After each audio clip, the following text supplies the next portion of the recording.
এই মায়ের পেটে 10 মাস আমি ছিলাম, যে মা আমিনা ঘরে না গেলে ঘুমায় না, আমি না খেলে মা খেতে চায় না। আমার জন্য আমার মায়ের প্রাণ, আমার মায়ের জন্য আমার প্রাণ, কত ভালোবাসাবাসী। ওই মা আমাকে দেখে চিনবে না, আমি নাকি আমার মাকে দেখে চিনব না। আমি আমার বাবারে দেখে পালাবো। ছোটবেলা থেকে কোলে পিঠে করে আমার বাবা আমারে মানুষ করলো। বাবাকে কত ভালোবাসি, বাবার সাথে কত ভালোবাসার গল্প। এই বাবারে দেখে আমি দৌড় দিব, বাবা আমারে দেখে দৌড়াবে। ওয়া সাহিবাতিহি ওয়া বানি, সাহিবা মানে প্রিয়তমা স্ত্রী, যার সাথে এত ভালোবাসা এত খুনসুটি, তারে দেখে আমি পালাবো। ওয়া বানি আমার সন্তান, যেই সন্তানের জন্য আমি আমার জীবনও দিতে রাজি, ঠিক কি না? সন্তানকে দেখে আমি দৌড়। আব্বু বলে ডাক দিল, আমি চিনব না। আমার মেয়েটা আমারে ডাকলে নাকি আমি চিনব না, আমার মেয়েও আমারে চিনবে না।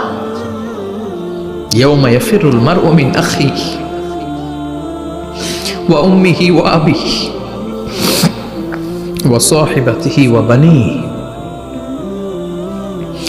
লিকুল্লি ইমরিইম মিনহুম ইয়াউমাইযিন শাআনুন ইউগনিহি।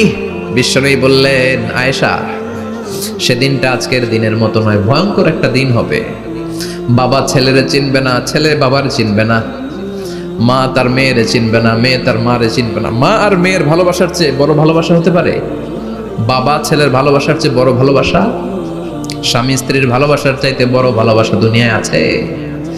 স্বামী স্ত্রীরে চিনবে না, স্ত্রী স্বামীকে চিনবে না,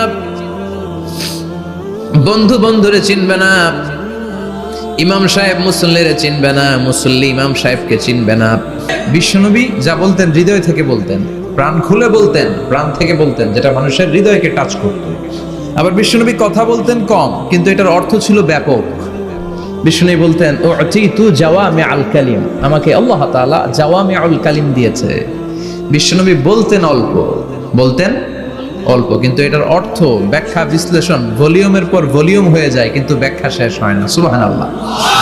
আবার বিশ্বনবী বলতেন, নুসিরতু বিররাবি মাসিরাতা শাহর, আমি যে এলাকায় দাঁড়িয়ে থাকি, এলাকার ডানে বায়ে সামনে পেছনে 1 মাসের দূরত্বের রাস্তা পর্যন্ত ওই জায়গায় কোনো কাফের দাঁড়িয়ে থাকলে আমার ভয়ে তার অন্তর থার থার করে কাঁপে। ভয় দিয়ে বিশ্বনবীকে আল্লাহ তাআলা সাহায্য করেছেন। 1 মাস ডানে বায়ে সামনে পেছনে 1 মাসের দূরত্বের ভেতরে যদি কোনো কাফির মুশরিকদের আন্ডা বাচ্চাও থাকে, যত দূরেই থাকুক, বিশ্বনবীর ব্যাপারে তার অন্তরে ভয় আর ধুকধুকানি শুরু হয়ে যায়। সুবহানাল্লাহ পড়েন। এজন্য আমরা বিপদ কাটাতে পারবো না যতক্ষণ না ইমানদার না হতে পারি। পাক্কা ইমানদার হতে হবে। ওয়ালা তালবিসু ঈমানাহুম বিযুলমিন, তোমাদের ঈমানকে জুলুমের সাথে মিশ্রিত করো না। জুলুম মানে শিরক, শিরকের সাথে আমাদের কোনো সম্পর্ক নাই। ঈমান হতে হবে পাক্কা ঈমান। ঈমানের সাথে যদি শিরক ঢুকে, ওটা কি পাক্কা ঈমান হয়? খালিস ঈমান হয়? মসজিদে যে নামাজও পড়েন, মাজারে যে সেজদাও দেন, এরকম আছে না নাই? মসজিদে যে আল্লাহর কাছে চায়, মাজারে যে বাবার কাছে চায়, আছে না নাই? মসজিদেও দান করে, আবার মাজারে যেও দান করে, আছে না নাই? না, আপনার এই ডবল স্ট্যান্ডার্ডকে থামিয়ে দিতে হবে, এটাকে ব্রেক করে ফেলতে হবে। আপনি চাইবেন শুধু একজনের কাছে, তিনি কে? বিশ্বনবী বলতেন, ইদা সাআলতা ফাসআলিল্লাহ, যখন চাইবা আল্লাহর কাছে চাও। হাত পাত দেন কার কাছে? ওয়া ইদা ইসতাআনতা ফাসতাইন বিল্লাহ, সাহায্য যদি চাও একমাত্র কার কাছে যাবা? আমাদেরকে সাহায্য করতে পারে কে? বিপদে পড়লে উদ্ধার করতে পারে কে? কবরে মাজারে পড়ে থাকা ব্যক্তি আমাদের উদ্ধার করতে পারে? কথা বুঝতেছেন তো? সহজ না কথাটা? এতজনের কাছে যাওয়া যাবে না, এতজনের কাছে মাথা নোয়ানো যাবে না, নোয়াবো এক জায়গায়, তিনি কে? আবার বিশ্বনবী বলতেন, এই শিরিক হচ্ছে আফওয়া মিন দাবিবিন নামাল, পিঁপড়ার গুটি গুটি পায়ের চেয়েও শিরকটা হলো বড় সূক্ষ্ম। পিঁপড়া যেমনি গুটি গুটি পায়ে মিষ্টির দোকানে ঢুকে যায়, যে মিষ্টি নষ্ট করে, শিরক তেমনি তোমার ভেতরে ঢুকে তোমার ঈমানকে নষ্ট করে দেয়। আখফা মিন দাবিবিন নামাল, আপনি পাহাড় পরিমাণ গুনাহ নিয়ে, হাদিসে কুদসিতে এসেছে, সাগরের ফেনা পরিমাণ পাপ নিয়ে আল্লাহর কাছে হাজির হয়েছেন। আল্লাহ, আমি পাপী, আমি কি?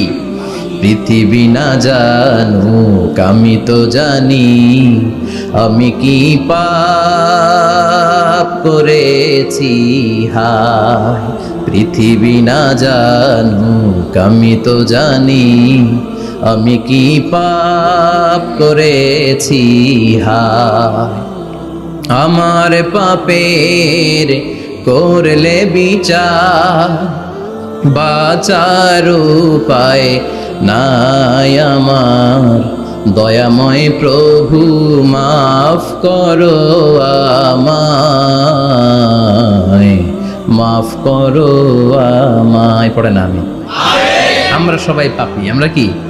বিষ্ণু বললেন কুল্লুকুম খাত্তাউন, তোমরা সবাই পাপী, ওয়া খায়রুল খাত্তাইন আত-তাওয়াবুন, আর এই পাপীদের মধ্যে সবচাইতে ভালো পাপী ওই পাপী যেই পাপী পাপ করার পরে তওবা করে কার কাছে? এজন্য আল্লাহ বললেন ইয়া আইয়ুহাল্লাযীনা আমানু তুবু ইলাল্লাহি তাওবাতান নাসুহা, তওবার মতো তওবা করো, কান্নার মতো কান্না করো। চোখের পানি এটা একটা খুব পাওয়ারফুল একটা জিনিস, এটা আপনার পাপকে ধুয়ে মুছে সাফ করে দেয়, আপনাকে নিষ্পাপ বানিয়ে দেয়, ঠিক কি না? তো এই বিশাল পাপের বোঝা নিয়ে, পাহাড় পরিমাণ গুনাহ নিয়ে কিয়ামতের দিন যদি আল্লাহর কাছে আপনি হাজির হয়ে যান, ওই পাপের মধ্যে যদি শিরকের পাপ না থাকে, মানে কোনো মাজারে যে সেজদা দেন নাই, বাবার কাছে যান নাই, কোনো মাজারে মানত করেন নাই, মাজারে লাল শালু দেন নাই, মোমবাতি দেন নাই, আগরবাতি দেন নাই, মাজারে মুরগি মানত করেন নাই, এই পাপগুলো করেন নাই, অনেক পাপ আপনার আছে কিন্তু শিরকের পাপ নাই। কোন পাপ নাই?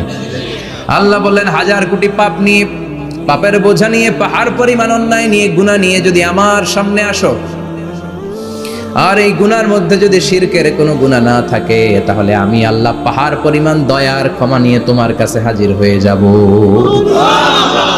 সুবহানাল্লাহ।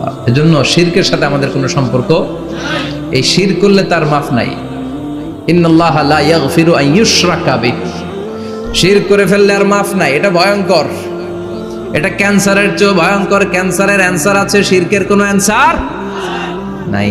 লা ইন আশরাকতা লা ইয়াহবাতান্না আমালুক, যদি তুমি শিরক করো তোমার রোজা, নামাজ, হজ, যাকাত, জিকির গুলারে বাতিল করে দিবে কে? এজন্য শিরকের সাথে আমাদের সম্পর্ক আছে। এত ওয়াজ আমরা করি, তারপরে অনেক জায়গায় ছবিতে দেখি যে মহিলারা যে মাজারে সিজদায় পড়ে থাকে। এজন্য এটা ছড়ায় দিবেন, এই মাহফিলের কথাগুলো এই যে রেকর্ড হচ্ছে এগুলো ছড়ায় দিবেন। গণসচেতনতার দরকার আছে। এই যত আমরা ট্রাই করে যাব, একটা সময় দেখবেন আমাদের এই সকলের একসাথে প্রচেষ্টার ফলে এই শিরক নামক ভাইরাস বাংলাদেশ থেকে আমরা বিদায় করে দিতে পারবো। চিল্লা এখন ঠিক কিনা? এজন্য আমরা বিপদে আছি, তবে ইমানদার শিরক ব্যতি রেখে খালেস ইমানের যদি অধিকারী হয়, আমাদেরকে বাঁচিয়ে দিবে কে? দুই নম্বরে ওয়া আমিলুস সলিহাত, কি বলছে মনে আছে তো? ইমান, ইমান আনলে বেঁচে গেলাম। আরেকটা কি? আমিলুস সলিহাত, নেক কাজ, ভালো কাজ। ভালো কাজ শুধু জিকির করার, নামাজ পড়া নাকি? না। আপনি কাউকে পরামর্শ দিলে এটাও ভালো কাজ। ঋণ দিবেন, ঋণ দিলে আপনার মর্যাদা বাড়ায় দিবে কে? অভুক্তকে খাওয়াবেন, বিপদে পড়লে সাহায্যের হাত বাড়িয়ে দিবেন, রাস্তায় দাঁড়িয়ে আছেন একজন পথ চেনে না, পথ দেখিয়ে দিবেন, এটা অনেক সওয়াব। সূরা ফাতিহা একজনরে পড়ায় দেন, ওই লোক সারা জীবন সূরা ফাতিহা যতবার পড়বে তার একটা পার্সেন্টেজ সওয়াব আপনার আমলনামায় দিবে কে? তারপরে মানুষকে টাকা দিয়ে সাহায্য করবেন, অসুস্থ হয়ে গেলে, রক্তের প্রয়োজন হলে গায়ের রক্ত দিয়ে সাহায্য করবেন, কবুল করবে কে? রক্ত দেয়া অনেক বড় ইবাদত, জানেন এটা? মুমূর্ষু ব্যক্তিকে যদি রক্ত দেন, আপনার এই রক্তের কারণে যদি কারো প্রাণ বেঁচে যায়, তাহলে আপনি কেমন যেন গোটা বিশ্বের সব মানুষের প্রাণ বাঁচিয়ে দিলেন। একজনকে বাঁচানো মানে সবাইকে বাঁচানো, একজনকে মারা মানে সবাইকে মারা। এজন্য বিশ্বনবী বললেন আল ইনসান বুনিয়ানুম মারসুস, সব মানুষগুলো হলো আল্লাহর পক্ষ থেকে সীসা ঢালাই করা প্রাচীর। একজনকে নষ্ট করা মানে প্রাচীরটাকে ভেঙে দেয়া, ঠিক কি না? তাহলে ঈমান আনতে হবে কার উপর? আর আল্লাহর সন্তুষ্টির জন্য সৎ কর্ম করতে হবে। তারপরে একে অপরকে ভালো কাজের জন্য পরামর্শ দেওয়ার দরকার আছে না নাই? হক আর সবর, আমরা হকের পক্ষে থাকবো, রাজি আছেন তো? আর আমরা সব সময় ধৈর্যশীল থাকবো, রাজি আছেন? ইন্নামাস সাবর ইনদা সাদামাতিল উলা, বিপদের প্রথম ধাক্কায় ধৈর্যটা ধারণ করতে হবে। অনেকে বিপদ আসলে পেরেশান হয়ে যায়, চিল্লা ফাল্লা শুরু করে দেয়, কান্না শুরু করে দেয়, বিলাপ করে। বেশিরভাগ মহিলারা এটা করে, ঠিক কিনা? বিষ্ণুই বললেন বিপদের প্রথম ধাক্কায় কেমন সবর করলে এটাই দেখার বিষয়। ইন্নামাস সাবর, ইনদা সাদমাতিল উলা, বিপদের প্রথম ধাক্কায় যে সবর ধরতে পারে সেই আসল সবুর, সেই আসল কি সবুর। মানে ধৈর্য ধারণকারী। বিশ্বনবী দোয়া করতেন, আল্লাহ আপনি আমারে ধৈর্যশীল বানান। আল্লাহুম্মা জাআলনি সাবুরা ওয়াজআলনি শাকুরা, আপনি আমারে ধৈর্যশীল বানান, আপনি আমারে শুকরগুজার বানান। ওয়াজআল ফি আইনি সাগীরা ওয়া ফি আয়ুনিন নাসি কাবীরা, আমার চোখে আপনি আমারে ছোট বানান, মানুষের চোখে আমারে আপনি বড় বানান। পড়ে না আমিন? আরো জোরে পড়ে না আমিন? চারটা ওয়াজ কাল থাকবে তো। আলামিন ভাইয়ের প্রথমে কি করতে হবে? ঈমান। ঈমানের পরে সৎকর্ম, তারপরে হক আর সাবর, এগুলো মেনে চলতে হবে। রাজি আছেন তো? আরো জোরে পড়েন ইনশাআল্লাহ।